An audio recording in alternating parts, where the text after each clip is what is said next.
to today's Environment and Energy Leader webinar titled Fueling the Future, Purchase Green Energy as a Bridge to Reduce Carbon Emissions, sponsored by OneTrust ESG. My name is Jessica Hunt, and I'm the Director of Live Events for E&E Leader. I do apologize for not being on camera with our presenter today. I am under the weather, and believe me when I tell you it is better that my face is not visible for all to see. I do want to thank everyone for being with us wherever you are in the world today. In case you are unable to join us live for this event, it will be on demand later this afternoon.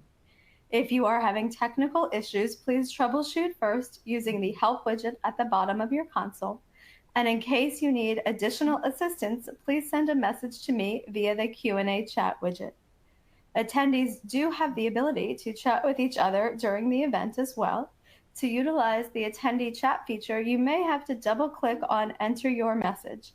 Please say hello and let us know where you are joining from. We will have one poll question during today's presentation, and if for some reason your slide does not advance after submitting your answer, please just refresh your page. The team at OneTrust was kind enough to provide all attendees with a copy of today's presentation, as well as additional resources to explore. If you have questions for today's speaker, please submit over the next 40 to 45 minutes or so. We will do our best to answer each question before the top of the hour, but if we do not get a chance to answer your question, your specific question during the event, a member of the team will follow up with you as soon as possible. It's been a pleasure speaking with today's presenter. I know our entire audience on live as well as watching on demand is ready to hear from Guggenheim, Project Manager at Planetly by OneTrust, and I'm pretty sure I just butchered your name, even though I practiced it a ton, so I apologize for that. And at this point, I'm going to turn the presentation over to you. Welcome, everyone.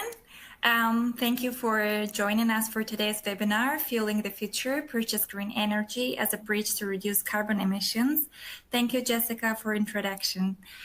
So my name is Gülhanım Zeynalova, and I am the project manager at OneTrust and the strategic projects team. And part of our role is knowledge development for carbon accounting and sustainability within OneTrust. Thank you for spending some time with us today. So let me walk you through our agenda, which will start with an opening thought. The second point in the agenda will enable you to differentiate between conventional and alternative sources of energy. Then we are going to dive deeper into green purchased energy, where I will give you extensive information about its different types and benefits, as well as difference between renewable and green energy. Also, there will be a quiz question for you, as Jessica mentioned. Then we will move into the carbon accounting section. What is it and how to account for carbon emissions of green purchased energy? Further, we are going to get familiarized with green energy attribute certificates, and we are going to learn about different types of green energy certificates. We will look into the map, and then I'm going to finalize this webinar session with the closing thought, and then there will be a Q&A session. So, does any of you remember when toxic wind turbine pollution poisoned our meals, or all those children develop asthma from solar panel smoke, and green energy contaminated our water? You don't, right? Me neither. Energy matters, but what really matters is the source of energy. One of the major problems facing humanity now is climate change, and there is a number of solutions to reduce contributions to climate change, and green energy is one of these solutions. So, global energy-related carbon dioxide emissions rose by 6% in 2021 to 36.3 billion tons, their highest ever level, as the world economy rebounded strongly from the COVID-19 crisis and relied heavily on coal to power that growth, according to an International Energy Agency analysis released recently. So the increase in global CO2 emissions of over 2 billion tons was the largest in history in absolute terms, more than offsetting the previous year's pandemic-induced decline. The biggest increase in CO2 emissions by sector in 2021 took place in electricity and heat production. This accounted for 46% of the global increase in emissions since the use of all fossil fuels increased to help meet electricity demand growth. So conventional sources of energy are also known as the non-renewable sources of energy, which are present in a limited quantity and are being consumed by human beings for many years now. These non-renewable sources of energy are decaying matters, which take over hundreds of years to form, for example, coal, oil, and natural gas. So if they are depleted once, they can never be generated at a speed or pace which could sustain their rate of consumption. Non-renewable energy sources are relatively inexpensive to extract. They can also be stored, piped, or shipped anywhere in the world. However, burning fossil fuels is harmful for the environment. So oil supplies 31.48% of the world's electrical energy. Over 32% of the increase in worldwide CO2 emissions in 2021 was credited to oil. 75 to 80% of the world's current oil reserves must stay untapped in order to prevent severe global climate change. 27.36% of global electricity comes from coal generation. Last year, coal contributed to more than 40% of the increase in worldwide CO2 emissions. Acid rain is brought on by the 10,000 tons of sulfur dioxide released annually from coal burning. So now overall, when coal and oil are burned, they release particles that can pollute the air, water, and land. Some of these particles are caught and set aside, but many of them unfortunately released into the air. Natural gas is relatively inexpensive to extract, and it's a cleaner fossil fuel than oil or coal. When natural gas is burned, it only releases carbon dioxide and water vapor, and these gases are the same gases that we breathe out when we exhale. This is healthier than burning coal. However, extracting natural gas can cause environmental problems too. Fracturing rocks can cause mini earthquakes. The high pressure water and chemicals that are forced underground can also leak to other sources of water. The water sources used for drinking or bathing can become contaminated and unsafe. 24.84% of global electricity comes from natural gas, and natural gas accounted for over 21% of the overall growth in global CO2 emissions in 2021. The last source of non-renewable energy is the nuclear energy. You might have a question, why is it in italics? Because usually nuclear energy is considered a non-renewable source, although nuclear energy itself is a renewable energy source. The material used in nuclear power plant is not. So material most often used in nuclear power plants is the element uranium. And although uranium is found in rocks all over the world, nuclear power plants usually use a very rare type of uranium, which is called U-235, and uranium is a non-renewable resource. 4.3% of global electricity comes from nuclear energy. The last nuclear power plant in Germany will cease operation in December 2022. This definitive end date is part of the 2011 Nuclear Energy Act, which withdrew the authorization to operate nuclear reactors for power generation according to a phase-out schedule. So now we know what are the conventional sources of energy. Let's take a look what makes green energy. So green energy, did you know that green energy is actually a subset of renewable energy and include those renewable energy resources that offer the greatest environmental benefit? So although all green energy resources are renewable, not all renewable resources are considered green. So, for example, wind power is green and renewable. Burning wood is renewable because you can grow more trees but not green because it releases pollution into the atmosphere.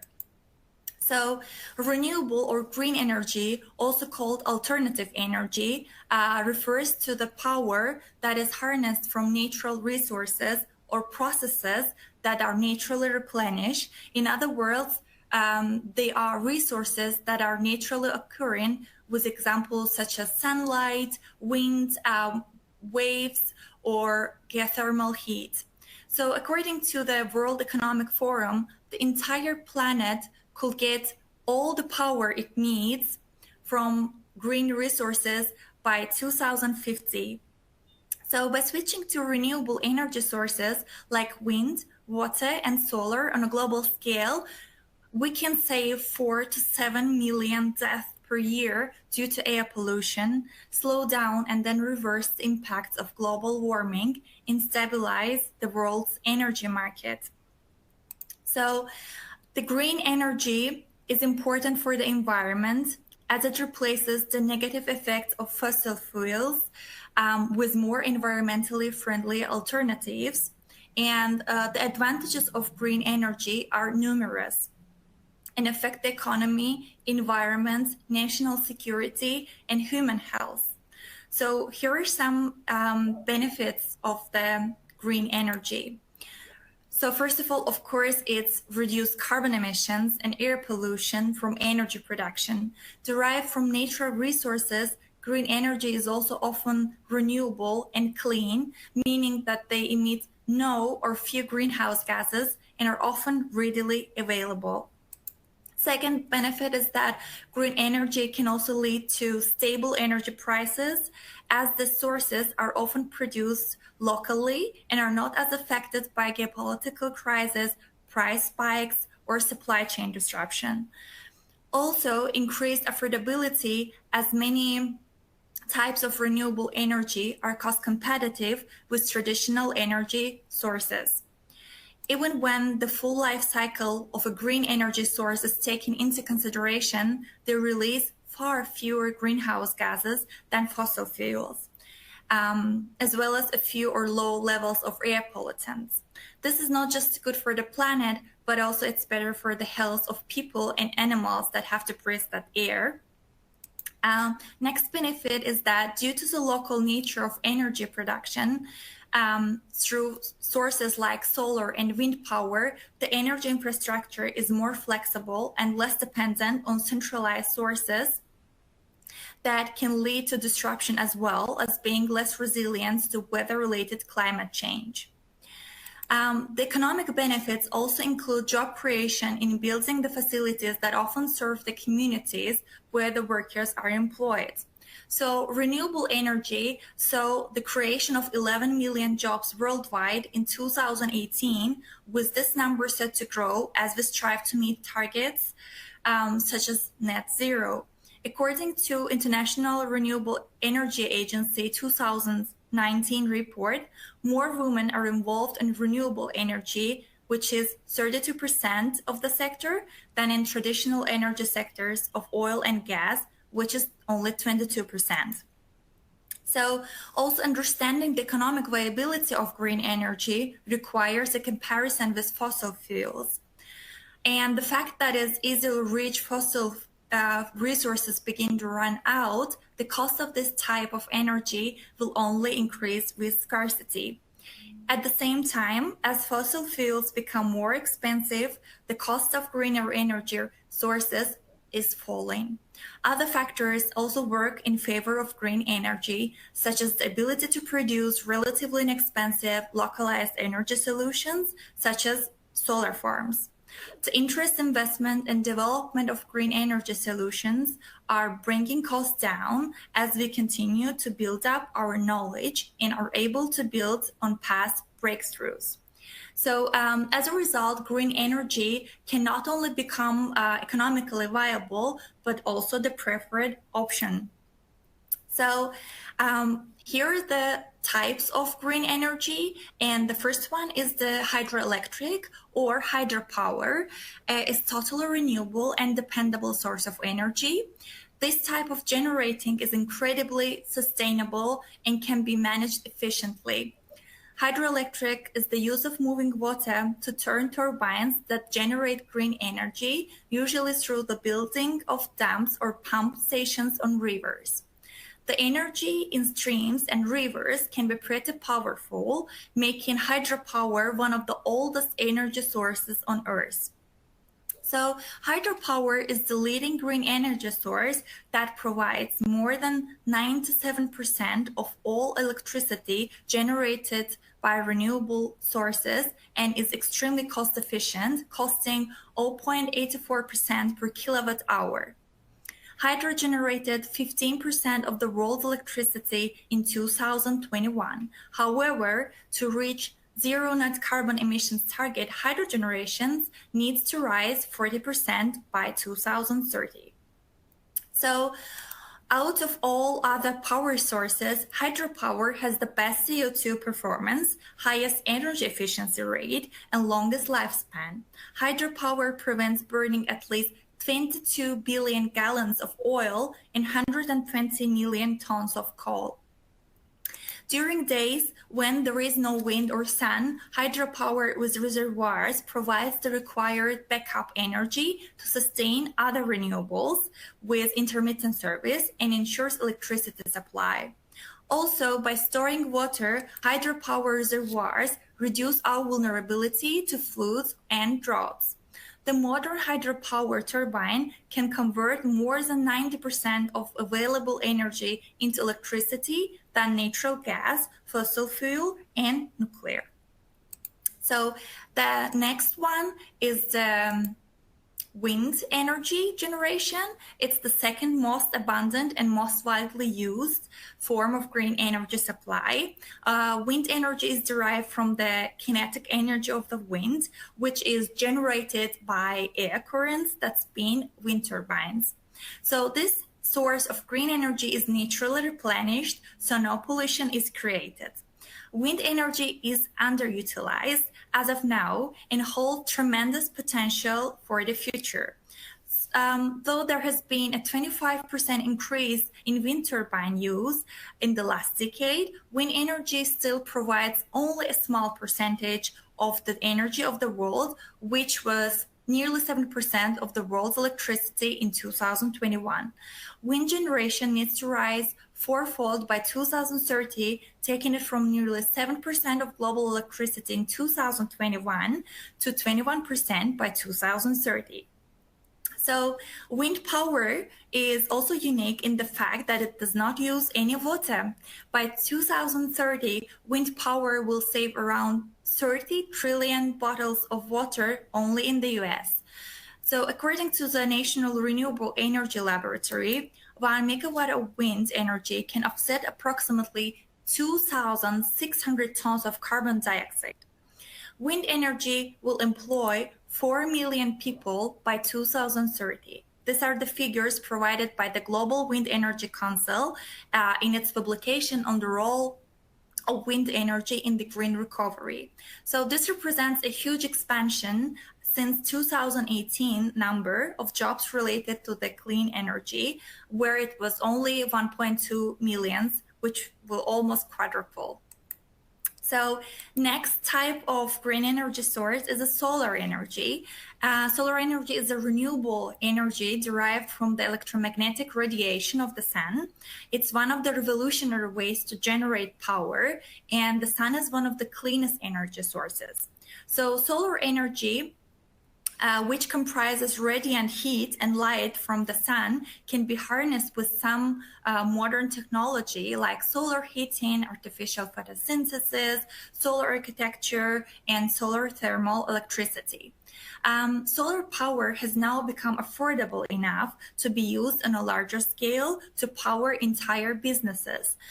Solar chemical processes replace fossil fuels as a source of chemical energy and can make solar energy storable and transportable. Photosynthesis can create a variety of fuels, and technology for producing hydrogen is a major area of solar chemical research. Solar generated nearly 4% of the world's electricity in 2021. Solar generation needs to rise sevenfold by 2030, taking it from nearly 4% of global electricity in 2021 to 19% by 2030. So a household rooftop solar panel system can reduce pollution by 100 tons of carbon dioxide in its lifetime, and this includes the energy it took to manufacture the solar panels. So also solar panels can improve future air quality for humans as well as for the million of birds, fish, and other mammals that are negatively affected by pollution each year. And the cost of solar panels has dropped by 80% since 2008, and it's expected to keep falling. Also, another advantage of the solar panels that they have no moving parts and require virtually no maintenance. So another type of the green energy source is geothermal energy. So geothermal energy is another way to use renewable resources to produce green energy. In geothermal energy, in the form of thermal energy, heat is brought from deep in the Earth's crust to the surface, where it's used to spin turbines and create electricity. So you can bring geothermal energy from the depths of many hundreds of yards, or it can be stored during summertime for use in the winter. So geothermal energy generated 15.6 gigawatts last year, and geothermal generation needs to rise 13% by 2030 on track with the net zero emissions by 2050 scenario. So new facilities can produce electricity from geothermal energy for between 4.5 and 7.3 cents per kilowatt hour, making it competitive with new conventional fossil fuel fired power plants. So geothermal energy is always available in the areas it's produced, making it not intermittent source of energy. Also, another interesting fact that compared to coal, geothermal energy has a far lower carbon footprint, emitting 45 kilogram per megawatt of carbon per kilowatt hour of electricity if to compare it to thousands of tons of carbon dioxide, a coal-fired power station without carbon storage and capture. So the last but not least type of green energy is the bioenergy. So bioenergy is one of the many diverse resources available to help meet our demand for energy.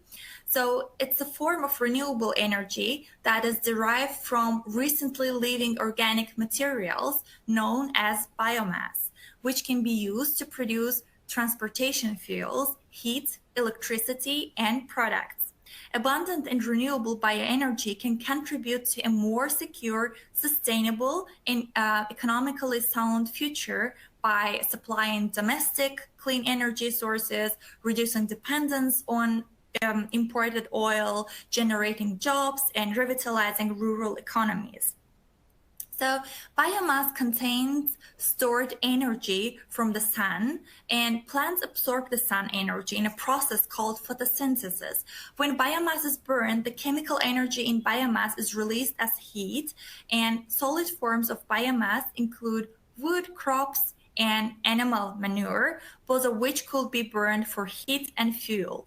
So alternatively, biomass can also be burned into biogas or biofuels, and this can also be burned for energy. This renewable resource also needs to be carefully managed in order to be truly labeled as green energy source. So while the burning of these materials releases greenhouse gas, these emissions are still far lower than those from based fuels. So bioenergy generated nearly 143.4 gigawatts last year. Bioenergy has the highest CO2 intensity between other renewable energy sources, which is equal to 230 per kilowatt hour of electricity. So through cultivation and production methods that are controlled and sustainable, biomass energy can help to reduce the number of greenhouse gas emissions that are generated to create the power. As technologies improve, more checks and balances can be included within the chain of energy production so that the process can be more efficient. So if the developed world invested resources in the production of biomass energy, they will be able to produce an equivalent amount of fuel to what that OPEC nations produce in crude oil on a daily basis. So here is the poll now for you. You can take maybe a minute to answer to this poll question, which states which renewable energy source is the most effective overall in energy production. It's solar power, it's wind energy, or it's hydrogen energy. And after you answer, I will explain which of them and why. So please take your time and answer to this poll question.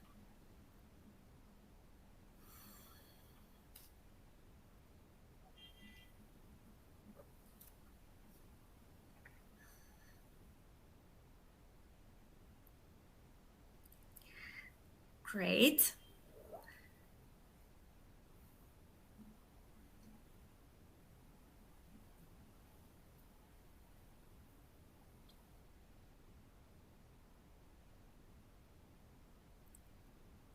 Few more seconds.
Okay, so it is actually, you answered that it's hydrogen energy. Unfortunately, it is wind energy. So across the full life cycle, wind energy is seen as the most efficient source of green energy, as it requires less refining, first of all, and the second, processing than the production of, for example, solar panels. So moreover, advances in composite technology and testing has helped improve the lifespan. So it's actually wind energy. And yeah, maybe one thing additionally I would like to add that, of course, efficiency in green energy is slightly dependent also on location, as you have that the right conditions, such as frequent and strong wind, it's easy to create a fast and efficient energy solutions. So,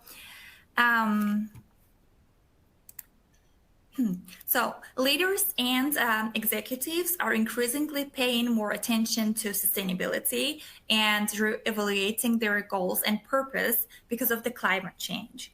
And sustainability should not be viewed as merely part of corporate social responsibility, but rather it's a business need. Businesses should lessen their influence on the environment, and one of the most important methods to achieve this is to lessen their carbon footprint, which begins with keeping an eye on carbon emissions. So a classification system known as Scope 1, 2, and 3 emissions is used to group greenhouse gas emissions or in other words, GHGs produced by an organization in order to measure, control, and lower corporate emissions. The 2001 Greenhouse Gas Protocol was the first document to mention the Scope 1, 2, and 3 emission system, clarifying what types of company emissions must be monitored and controlled, as well as how was the goal.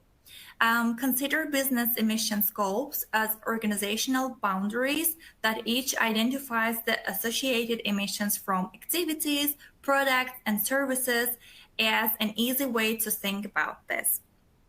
So the Scope 1, 2, and 3 emission system of the GHG protocol attempt to close the current carbon reporting gap. And many businesses all throughout the world have reporting requirements for emissions of Scope 1 and 2. So these emissions can be easily tracked, quantified, and controlled. As a result, while defining their goals for reducing GHG business emissions, organizations frequently focus on Scope 1 and Scope 2 emissions. However, Scope 3 emissions, which account for about 70% of company emissions, have the greatest impact on an institution's carbon footprint. So the GHG protocol efficiently communicates and informs executives on what businesses' emissions need to be taken into account by categorizing them into the 3 scopes, assisting organizations in taking action to achieve a low carbon future. So let's specify Scope 1, 2, and 3 emissions in more details with this in mind. So direct emissions from resources that the corporation owns and controls are considered Scope 1 emissions. In other words, a set of actions taken at the corporate level directly cause emissions to be released into the environment. So there are 4 divisions: stationary combustion, for example, fuels, heating sources. Also, Scope 1 must encompass all fuel that emit GHGs. Then there is a mobile combustion, is all vehicles owned or controlled by a company. And then process emissions. These are released during industrial processes and on-site manufacturing. For example, production of CO2 emissions during cement manufacturing or factory fumes or chemicals. And last but not least, it's fugitive emissions. Those are the leaks from greenhouse gases, refrigeration, air conditioning units, and etc. So then there is also Scope 2. Those are the indirect emissions from the production of energy that has been obtained from a utility provider. In other words, all GHG emissions are from the use of purchased energy, steam, heat, and cooling. So Scope 2 becomes more relevant as electric car increases in the market. So the purchase of green energy is going to be important. So all indirect emissions that occur upstream, for example, business travel, employee commuting, generated waste, purchased goods, transportation and distribution, and downstream, for example, investments, leased assets, etc., in the reporting company's value chain, but are not covered by Scope 2, are considered Scope 3 emissions. So in other words, well-to-tank emissions are associated with businesses, with business activities such as grid infrastructure and all other purchased goods and services. So businesses can stay ahead of regulatory requirements by adhering to these standards and reporting emissions across all scopes. Regulation uncertainty is decreased through scope emission reporting. Scope emission reporting encourages innovation by assisting businesses in identifying the threats and chances posed by their direct and indirect emissions. So innovation will be fueled by opportunity and risk, with teams searching for fresh approaches and new methods to complete tasks. enhances profitability and competitiveness also. For example, cost savings are frequently associated with cutting carbon emissions. For instance, using renewable energy decreases the need for fossil fuels, and the price of which has increased over the time. And additionally, cutting waste through increased efficiency help an organization's bottom line too. So the Greenhouse Gas Protocol seeks to establish a single, uniform, worldwide standard. And this is crucial because value chains cross international borders, climate change affect the entire planet, and businesses operate in a global economy. So we consult the GHG Protocol Scope 2 guidance to understand how to account for purchased renewable energy. And the following are the key conclusions. So first of all, it's the Scope 2 market-based versus location-based. So the market-based approach takes into account emissions from the electricity that businesses have decided to buy. Emission factors are derived from contractual instruments such as energy purchase agreements that detail the characteristic of energy generation and including the energy mix. So grid average emission factor statistics at the national or regional level are used in the location-based method to calculate the average emissions intensity of the grids where energy usage happens. So market-based accounting allows companies buying green tariff electricity to reflect the reduced carbon emissions in their carbon footprint, whereas the location-based method treats all grid purchase electricity the same. So the second one is the dual reporting. Companies must report using both market and location-based methodologies. And these values will be the same if no contractual information is provided. In order to distinguish between changes in supply and changes in consumption, the guidance also suggests further reporting regarding energy generation aspects, such as separately revealing the total amounts of electricity, steam, heat, and cooling usage. And the third one is Scope 2 quality criteria. So companies must make sure all contracts employed in the market-based system overall adhere to the Scope 2 quality criteria.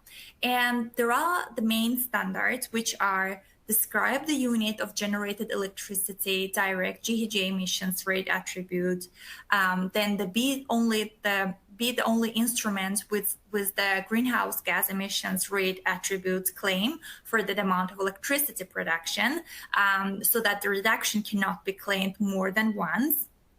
Then be tracked and redeemed, retired or cancelled by the reporting organization or on its behalf, be issued and repaid as near to the time of energy usage as practicable, and come from the same market as where it will be consumed or from the same region. So, but how do we know that you are purchasing green energy? Because electricity, for example, just gets transmitted through the same grid for the most part. It's easier than you think, actually. For example, you can get started with renewable energy certificates. So energy attribute certificates can be used to demonstrate that energy produced from green sources and its consumption is emission-free. These certificates are digital records that enable a buyer of renewable energy to record and monitor its electricity consumption. And as a result, the fundamental goal of this certificate is to give consumers the option to declare their sustainability efforts in a transparent manner. And both the progress and towards or actual achievement of the underlying climate targets can be reported, as well as the amount of power consumed. So for businesses to demonstrate that the green electricity they consume is not just coming from a gray market, these certificates are essential. It originates from a particular renewable energy asset that is clearly defined by those certifications. So energy attribute certificates convey the following information as being the most important. So first of all, it's the specific location of the renewable green energy assets. Then, of course, the specific renewable technology, for example, solar panels or wind turbines. Then it's the total volume of green electricity consumed, which are represented by the summary of received energy attribute certificates, and the particular date or period of consuming green electricity from this particular site. So numerous markets are already covered by certificate programs, as the map demonstrates to you. And access to energy attribute certificates is constrained in the utility industry. The majority of the electricity produced by utilities is still produced from nuclear and fossil sources, unfortunately. And additionally, the map displays the several coexisting energy attribute certificate systems. There are several energy attribute certificate markets. So the tool used by the European Union energy market is an electronic certification called Guarantee of Origin, or GO. This certificate guaranteeing that electricity is totally traceable. All guarantees of origin certificates are issued, transferred, and voided electronically through a specific web portal. The register of guarantees of origin of each European country is then locally managed by specific national bodies. So in the United States and Canada, the main tool are renewable energy certificate system, and they are used both for companies' compliance reporting as well as voluntary consumption and comply with the greenhouse gas protocol. Renewable energy certificates certify the production of electricity from renewable sources and are supported by several different levels of government, regional electricity transmission authorities, or different non-governmental organizations and trade associations, as well as US case law. So the next one is international renewable energy standards. Those are used in the regions of the world where green certification systems do not yet exist, and the brokerage of non-profit organizations ensures that renewable energy producers can access this market to render their own clean energy traceable, tradable, and reliable, even in countries that don't have their own certification systems. So as an alternative to GEOs, REX and IREX standards for those countries where an international standard certification is not yet in place, there is a national certification such as, for example, Japan, where it's called Green Power Certification System, or Brazil, REX Brazil, then it's Australia, Renewable Energy Target Certificate, it's also national, or CEL in Mexico. So, as Puerto Rican politician Luis Fortuna said, we cannot continue to close our eyes to the fact that we have to truly embrace green jobs, new technologies, and green sources of energy. And I truly believe that there will be less resistance to using green energy if people understood how switching to alternative energy may benefit the environment. So thank you all for your attention. I hope you enjoyed this webinar. Thank you so much for a fantastic presentation. I truly enjoyed listening to it and interacting with various members who are on with us today. And again, I apologize for my voice. Hopefully it will sound better by the next webinar. But I think we should just jump into some Q&A. We did have one that came in, a question that came in a little bit earlier in the presentation, and it has to do with the EU's statement that gas and nuclear will be considered green energy. So, how does a company help position itself with this statement? I mean, should they be should the company be focusing on the fact that gas and nuclear are considered more of a transitional? Can't hear you. You're on mute. Can you hear me now? Yep, we're good. I do that all the Yes, time, so you're sorry, good. I muted myself.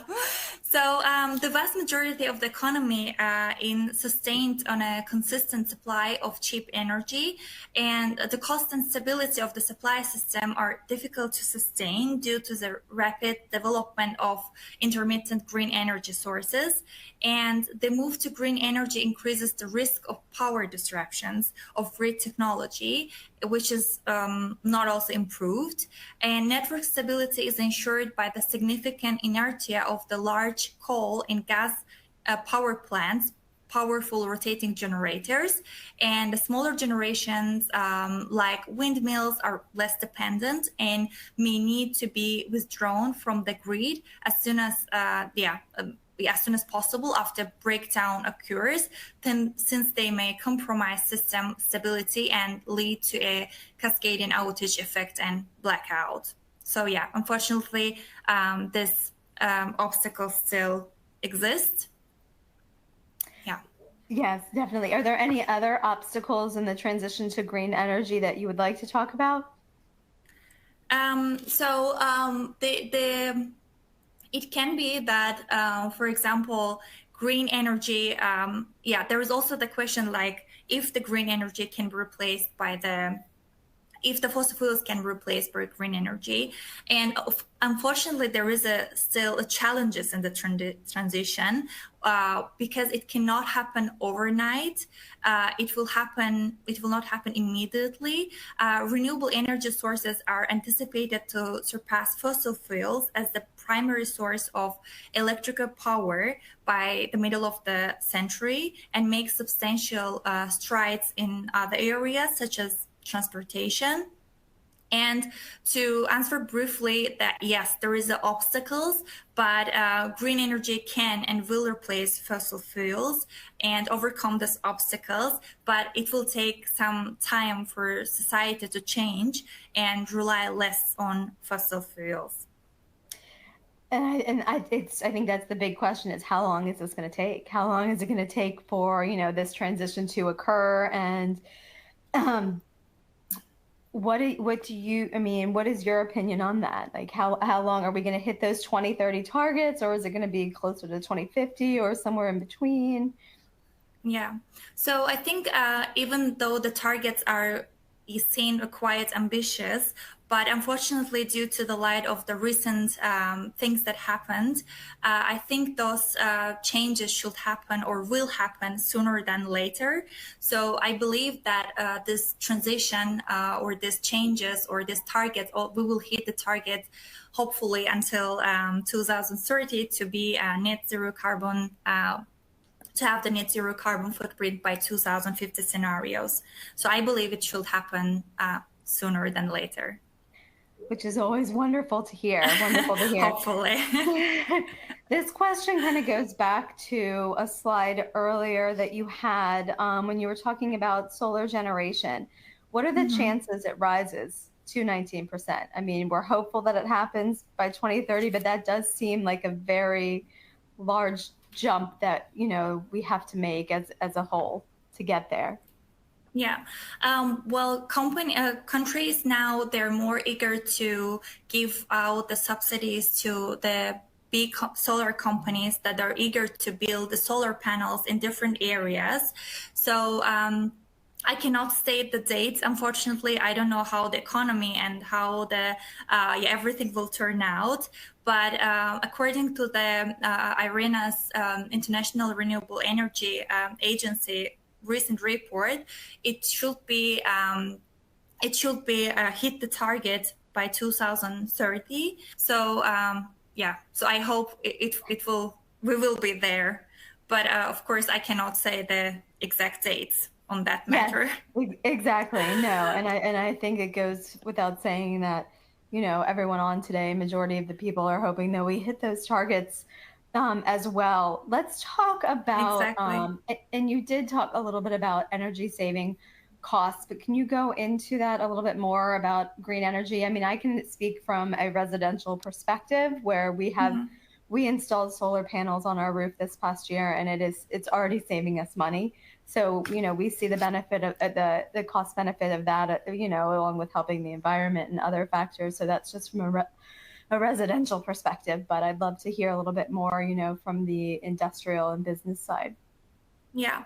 And of course, for starters, the electricity bill, as you said, can be decreased. And it's not only from the household perspective, from the residential area perspective, but also from the big companies and entire neighborhoods. Installing solar panels and wind turbines and other green energy sources or purchasing them can help businesses meet most or all of their energy needs. They will be protected against fluctuations in the price of electricity and might even resell their energy back to the grid. And companies that use green energy are unaffected by a power disruption on the main grid. So green energy is also getting less expensive upfront to buy and install. And as a result, if to sum up, over time, using green energy sources will save you money and reduce power disruptions. No, and we are fortunate too that we have been able to sell our RECs back, and we've been able to do that, and we are producing, I think, 96 as a personal note, 96% of the energy that we use, we are generating. So Yeah. it's nice to see that as a resident, as somebody who has utilizing green energy. Do you believe? And the questions are great that are coming in, so let's just continue. Do you believe that continuing climate change, will improve generation from renewable sources, or what type of effect do you think it might have? Yes, I mean, we have been warned already by the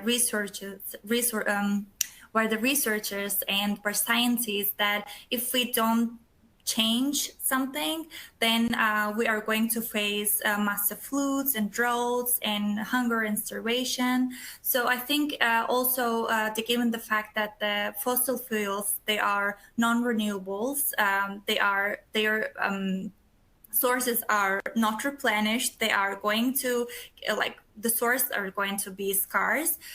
So that's why I think now countries they try again, as I mentioned before, they're trying to support creation of a different renewable for example solar panels or wind turbines, and that is going to be more and more with every year. Also with the nuclear energy, for example, even if it's considered the less like more cleaner or greener non-renewable energy source, although like in Germany for example they are trying anyways to decrease the number of nuclear power, which is I think is the big step in order to have more renewable energy sources, like to get electricity from more renewable energy sources rather than non-renewable energy sources.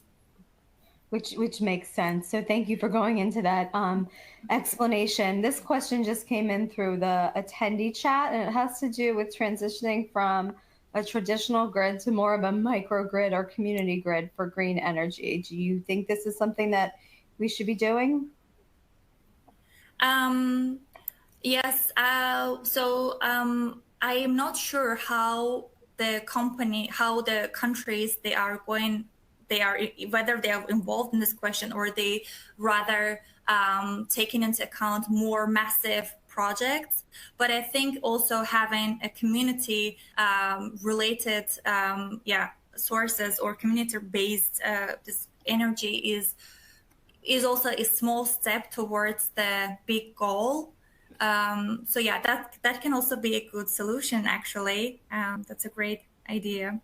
Yeah, But I thought so hopefully, too when I read that question. So let's talk about OneTrust in general. I know OneTrust works with a variety of companies all over the world. So, how have you been able to assist companies throughout this transition? And what are some of the obstacles that you see working with companies to get them started with the platform or just in general? Yeah, so OneTrust supports companies with carbon and ESG automated reporting and disclosure. And OneTrust has a carbon footprint manager which calculates emission factors from global sources and enables market based reporting. And also, the cloud based, fully integrated platform allows getting specific information about your green energy provider. And also, if you go follow the link that I put in the last slide, you can get more information. You can even get that demo for your company, which I think is the great opportunity if you want to transition or to make a step towards the more or cleaner energy, cleaner future. So, yeah. Well, thank you. And I know we are coming up on close to the top of the hour. I would love to hear, what are your three big takeaways that you'd like our audience to leave with today? Um, so, first of all, I would like to say thank you again, everyone, for participating in this webinar. And I think, first of all, even though yeah, clean energy and green energy is a comparatively new topic, but I believe that it's going to be more yeah, discussed or hot topic in the years to come. And I would suggest, yeah, to get more familiarized with different types of energy and also look into how the companies can make, yeah, cut their carbon emissions. There are different tools. As I mentioned, OneTrust has this kind of tool. And yeah, in order to make like small step towards the cleaner future.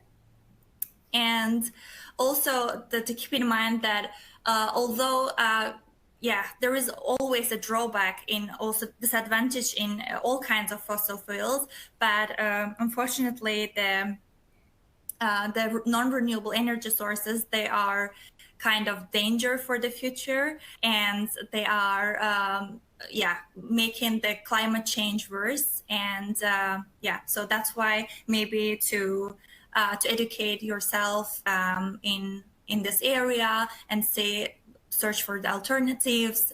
Yeah, and Well, thank you for that. And I know we've had some more questions come in. We are going to get ready to wrap up today's event. If you have additional questions for the team at OneTrust, please feel free to submit now or submit in the survey that's going to pop up on your screen. I do want to thank you for a wonderful presentation, and it's been a pleasure to work with you over the past couple of weeks. And at this point, we are going to conclude today's webinar, and I hope everyone has a wonderful rest of the day. Thank you. thank you all.